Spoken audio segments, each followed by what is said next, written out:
Hey, we're Saints. Father Chris here. Welcome to our crucifixion live stream. I'm glad to have you beautiful people with us as we begin Christmas week. We are going to celebrate the Lord's birth this week on Wednesday. And today, so we're going to talk about that throughout the week. And I'm going to talk about that famous and sometimes confusing genealogy from the Gospel of Matthew. I preached on it yesterday, so I'm excited about it. I got it. I think I cracked it open finally. And, you know, it makes you wonder what the heck is going on with all those names, right? Like, if you read the opening chapter of Matthew, which we will do so together right now, you will see this long list of names, and they're funny names, and who are these guys, and we go back through scripture and we try to find their stories as if we're going to historicize them. I think Matthew is playing a very different game than to historicize the events or personalize the characters, as you shall soon see. All of that to say, note that he starts with Abraham, not Adam. Luke starts with Adam. He goes all the way back to the first man.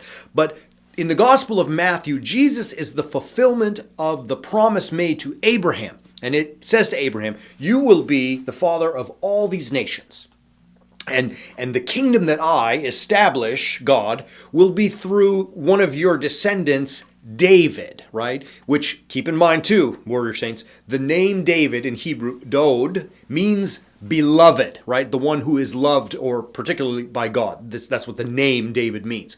So Abraham receives the promise that kingdom is established in David, but as we'll see, it goes sideways, and Jesus Christ has to save everything, which is interesting because his name means salvation, which we'll see that as well. So with all of that in mind, here is the final intro I'm going to give you.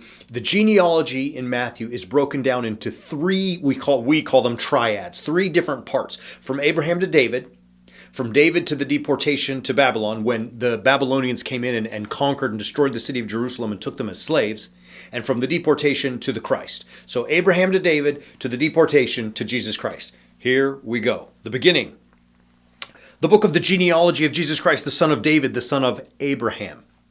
Abraham was the father of Isaac, Isaac the father of Jacob, Jacob the father of Judah and his brothers. All right, so we know this story. Abraham, he was gifted this son by God through his barren wife Sarah, who had Isaac, the promise, and she becomes the mother of, and Abraham therefore the father of Jacob/Israel, where the tribes begin. And he begins with Judah. So things are, there's a lot of chaos in their stories, but in this line, Judah starts to make a mess. Watch what happens. Here we see Judah, the father of Perez and Zerah by Tamar.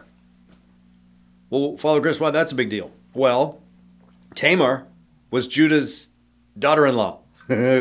Ew, right? And she tricked him into sleeping with her by being a harlot. Right? What's going on there? Well, whatever's going on there, which I'll explain, it's a little bit sideways, right? You don't sleep with your father-in-law, and you definitely don't trick him by playing a prostitute, right? Well, that already starts to take this line from Abraham to David a little sideways. Perez, the father of Hezron, Hezron Ram the father of Amminadab, Amminadab the father of Nahshon, Nahshon the father of Salmon, and Salmon the father of Boaz by Rahab. Who's Rahab? She too is a harlot. Do you see what's happening here? All of a sudden, this line from Abraham to David is way off kilter. You got two harlots in there. And remember, here's why I even say it. It's not about prostitution. Harlotry in Scripture, particularly in the Old Testament, well, in the New as well, in both Testaments. Harlotry, adultery, this word is always in reference to worshiping another god. Scripture uses harlotry as a metaphor to show you about harlotry, right? The metaphor of harlotry to talk about idol worship. Let me say that again. Scripture uses as its main metaphor for idolatry, for abandoning God, the image, the metaphor of adultery. And now in this first line, you got two of them. Then it gets to Rahab, to Boaz, Obed, Ruth, Obed the father of Jesse, Jesse the father of David the king. So that first line, Abraham to David, way off track. Okay, all right, second triad. Let's get back on track. And then it starts. And David was the father of Solomon by the wife of Uriah. Wait a minute. All of a sudden, this thing is going crazy. And David's going to save the day. And he has his first son, Solomon, the wise king. And how does he have this son? By a woman whose husband he had killed because he was horny and wanted her as his own wife. Oh no, this thing is already way off track. Like, what the hell's going on in this book, right? Craziness. All right, let's watch it. It keeps going. Solomon, the father of Rehoboam. What does Rehoboam do? Ooh, he's bad. He worships other gods. Read 1st and 2nd Kings. Rehoboam, the father of Abijah, the father of Asa, the father of Jehoshaphat. What's going on there, right? It's not a dude. Don't miss it. Jehoshaphat means Yahweh will judge. Yahweh has judged. So the Lord is like, he's telling us he's coming into the picture. He's going to take things into his own hands, right? Jehoshaphat, Joram, the father of Uzziah, the father of Jotham, the father of Ahaz. And here you get Ahaz, the father of Hezekiah, which rolls into verse 10. Hezekiah, who was a righteous king, right? He found the law and he was like, oh my gosh, we got to come back. But then he's the father of Manasseh, the father of Amos, who leads to Josiah. And Manasseh and Amos were the most wicked of all the kings, the most idolatrous of all of the most adulterous of all the kings. They have Josiah, he tried to have reform and come back, but it ends with Jeconiah, his son, and their deportation to Babylon. So now you can see Abraham to David went sideways. You'd hope David get it back on track, but he starts it off, and now it ends with utter abandonment, deportation, right? Third triad. Please, Lord, let something happen. Oh, it does. Watch this.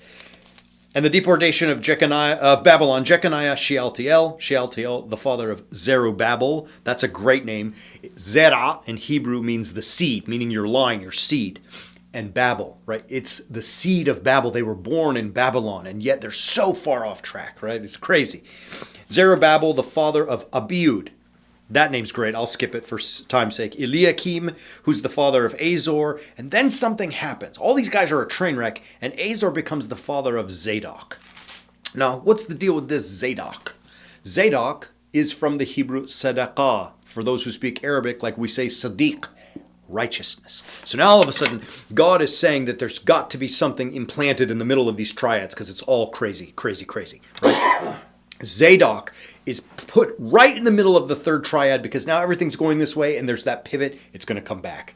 And Zadok is the father of Achim, which means the brethren, who is the father of Eliud, which means God is the father of Judah, not Abiud. If you look at it, you'll see back there a moment ago, Abiud means my father, the king. The king is the father of Judah. Now we're seeing that God is the king of Judah, not this earthly king. Eliud, the father of Eleazar, God is my help. He is my rest. Who is the father of Mathan, which means gracefulness of God. God is the help, Eleazar, through Mathan, his gracefulness. And he has Jacob. Now, why another Jacob? It's a new Jacob. It's the Jacob that comes from righteousness, not the one from the Old Testament that led to all the chaos from the 12 tribes and all the rest of the stories. And this Jacob, this new Jacob, is the father of Joseph, who is the husband of Mary, of whom Jesus was born. And his name, Jesus, from the Hebrew Yeshua, the Lord shall save, right? Fascinating. Now God has I got to get in here. I got to take control of this line. Let's put righteousness through Zadok in, and it leads to Jesus. And if you notice, we didn't give you this verse. Darn it, I just thought about it. But remember the rest of the story. We'll talk about it tomorrow.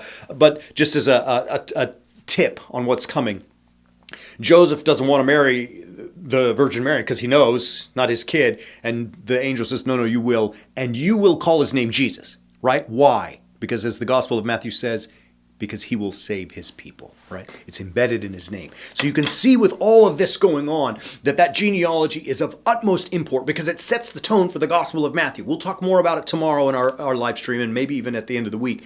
But understand that it's crucial, it's crucial for us to know Scripture.